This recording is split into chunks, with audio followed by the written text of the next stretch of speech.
다섯째 날 예수님과 마리아. 예, 예수님과 마리아. 우리가 이제 공부를 이제 마치면서 이 영광이 이르기까지의 과정, 그리고 십자가의 영광, 그 다음에 부활의 영광의 마지막 날입니다. 첫 번째 날은 예수님의 빈 믿음을 보고 어떻게 믿으라. 그리고 두 번째는 이제 마리아의 사명입니다. 우리 요한복음 6장 11절에서 18절의 내용인데 우리 다 같이 공부를 같이 해보도록 하겠습니다. 이 베드로와 요한보다 이 마리아가 늦게 무덤에 도착했어요. 그때 마리아가 도착했을 때는 이미 이 두 제자는 예루살렘에 돌아간 후였습니다. 그래서 그 무덤 안에 그때 예수님이 없는 것을 보고 어떻게 마리아가 울고 있었어요. 그래서 무덤 안을 들여다보니 두 천사가 있었고, 근데 마리아는 그들을 천사로 인식하지 못했고, 그러니까 대화를 나누고 있을 때 예수님께서 울고 있는 마리아 뒤에 서 계셨습니다. 근데 마리아의 유일한 걱정은 빈 무덤에 예수님의 시체를 찾는 것이었어요. 그래서 그녀의 고통과 눈물이 마리아가 처한 현실을 보지 못하게 했어요. 그때의 상황이 바뀌었죠. 예수님께서 뭐라고 말씀하셨나요? 마리아야, 이렇게 말씀하셨을 때 이 상황이 바뀌고 이 마리아가 비로소 상황을 깨닫게 되는 이야기입니다. 우리 예수님이 이 마리아에게 나타났을 때 마리아는 기쁨으로 충만했어요. 뭐라고 얘기하셨나요? 마리아야, 이렇게 이름을 불러주었습니다. 그렇지만 예수님은 마리아에게 급히 가서 부활의 기쁜 소식을 전하라고 사명을 주셨습니다. 그리고 마리아는 예수님께 주신 사명을 즉시 수행했습니다. 오늘날 우리에게도 어떻게 우리가 해야 될 사명이 있겠지요? 네. 그래서 우리가 전해야 된다는 것입니다. 아멘. 자, 우리 다 같이 성경책을 통해서 우리 다 같이 이 내용들을 하나씩 알아보도록 하겠습니다. 요한복음 20장 11절에서 13절. 마리아는 무덤 밖에 서서 울고 있더니 울면서 구부려 무덤 안을 들여다보니 흰 옷 입은 두 천사가 예수의 시체 누였던 곳에 하나는 머리편에 하나는 발편에 앉았더라. 천사들이 이르되 여자여 어찌하여 우느냐 이르되 사람들이 내 주님을 옮겨다가 어디 두었는지 내가 알지 못함이니이다. 요한복음 20장 14절에서 18절. 이 말을 하고 뒤로 돌이켜 예수께서 서 계신 것을 보았으나 예수이신 줄을 알지 못하더라. 예수께서 이르시되 여자여 어찌하여 울며 누구를 찾느냐 하시니 마리아는 그가 동산지기인 줄 알고 이르되 주여 당신이 옮겼거든 어디 두었는지 내게 이르소서. 그리하면 내가 가져가리이다. 예수께서 마리아야 하시거늘 마리아가 돌이켜 히브리 말로 라보니 하니 예수께서 이르시되 나를 붙들지 말라. 내가 아직 아버지께로 올라가지 아니하였노라.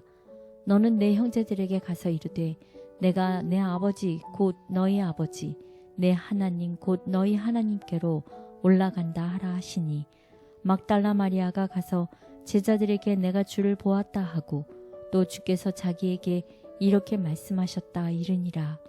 예, 반전이 된 상황이죠.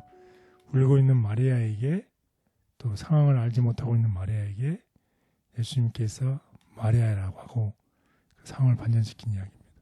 이 이야기를 통해서 우리는 어떤 레슨을 배울 수 있나요?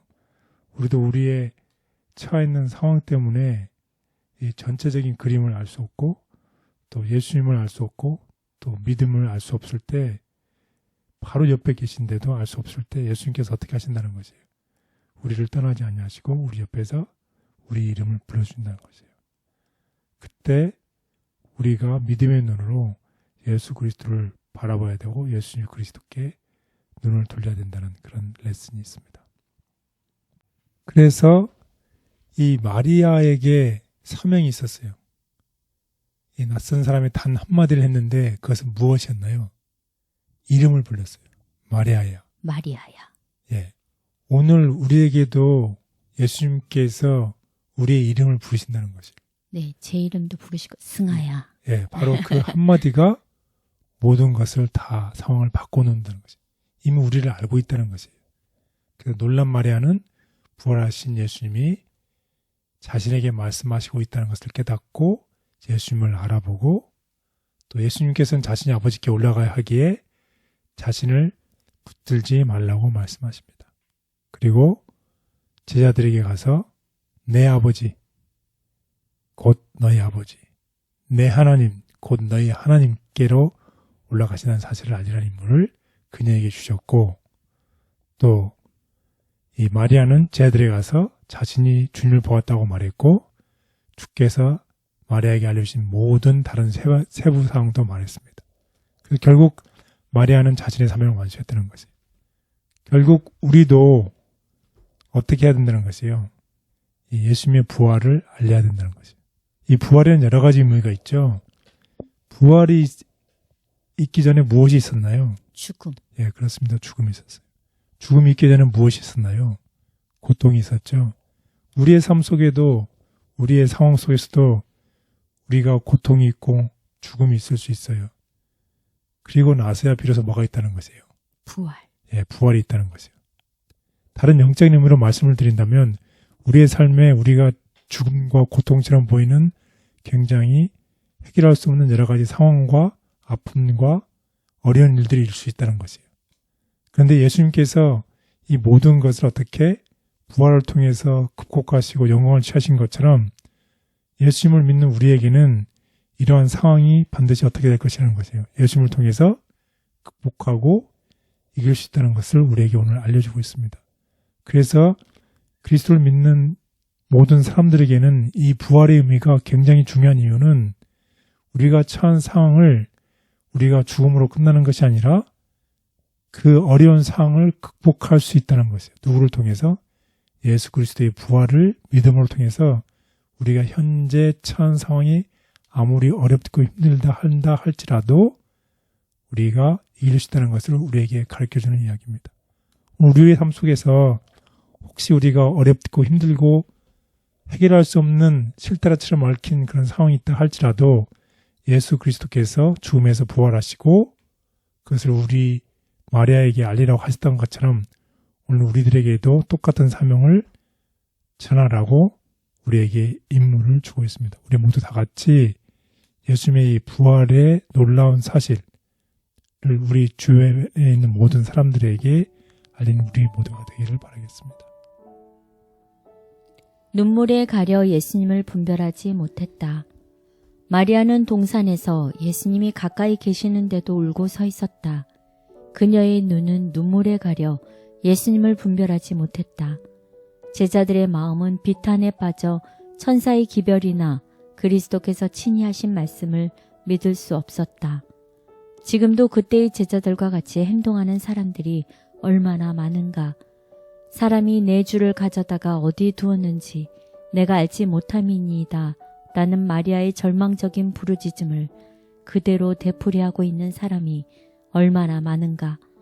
어찌하여 울며 누구를 찾느냐 하고 하신 구주의 말씀은 얼마나 많은 사람에게 해당되고 있는가.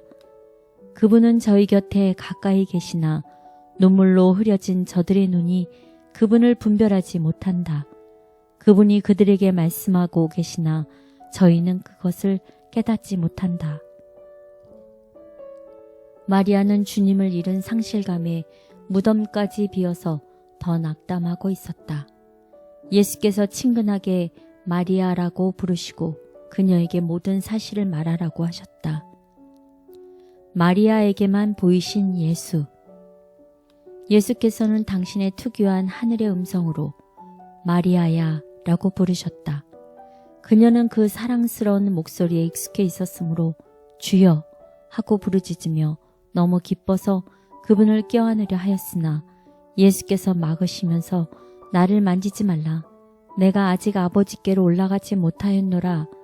너는 형제들에 가서 이르되 내가 내 아버지 곧 너희 아버지 내 하나님 곧 너희 하나님께로 올라간다 하라고 말씀하셨다. 주여, 저희가 최선을 다하고 노력하지만 여전히 세상에는 애통해하는 수많은 사람이 있습니다. 오직 주님만이 그들의 상황을 바꾸실 수 있고 소망을 주실 수 있습니다. 기도하오니 그곳에 함께하여 주시고 위로와 소망을 주시옵소서.